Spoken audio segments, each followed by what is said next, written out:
Indiana this afternoon. Jeff. Lou, this is what it's all about. This is the way, well, maybe this is the way baseball used to be. Folks not making a whole lot of money, playing for the love of the game, for a shot at the show. Let's take a look at Stanley Kowaleski Field here in South Bend, Indiana. Indeed, the Midwest League, single-A ball.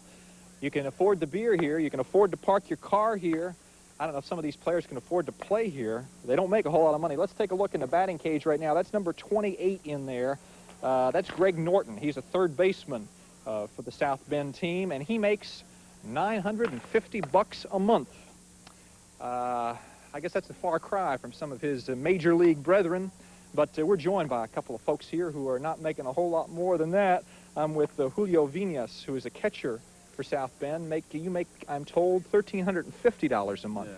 You have any sympathy for those guys making all that money in the big leagues? Well, you know, they deserve every penny. You know, it's hard to do what we do, you know, and they're very good at it. That's why they're in the major leagues. Would you be on strike if you were in the major leagues today? I'd stick with my teams, yes, with my teammates. I'd be on strike also. So sympathy is with the players.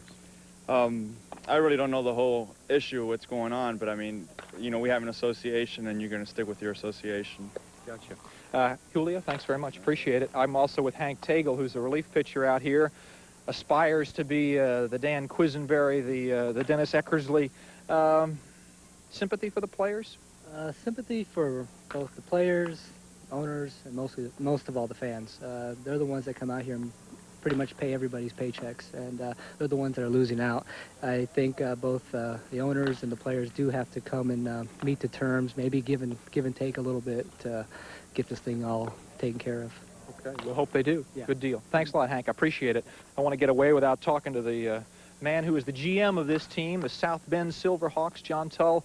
What about minor league ball? Does it get a boost because of the strike?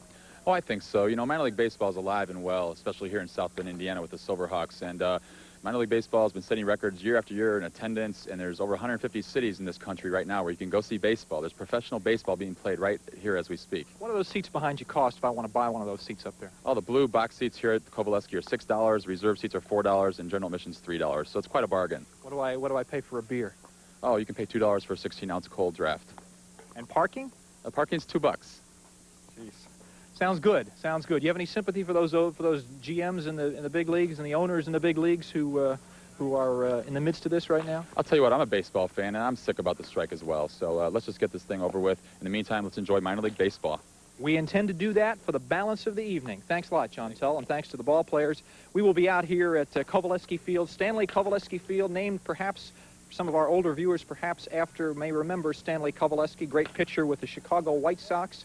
The stadium is named after him, and we'll have baseball here tonight. No Major League Baseball, but baseball, professional baseball nonetheless. We'll bring it to you live later this evening. For now, Jeff Block, CNN, reporting live from South Bend, Indiana.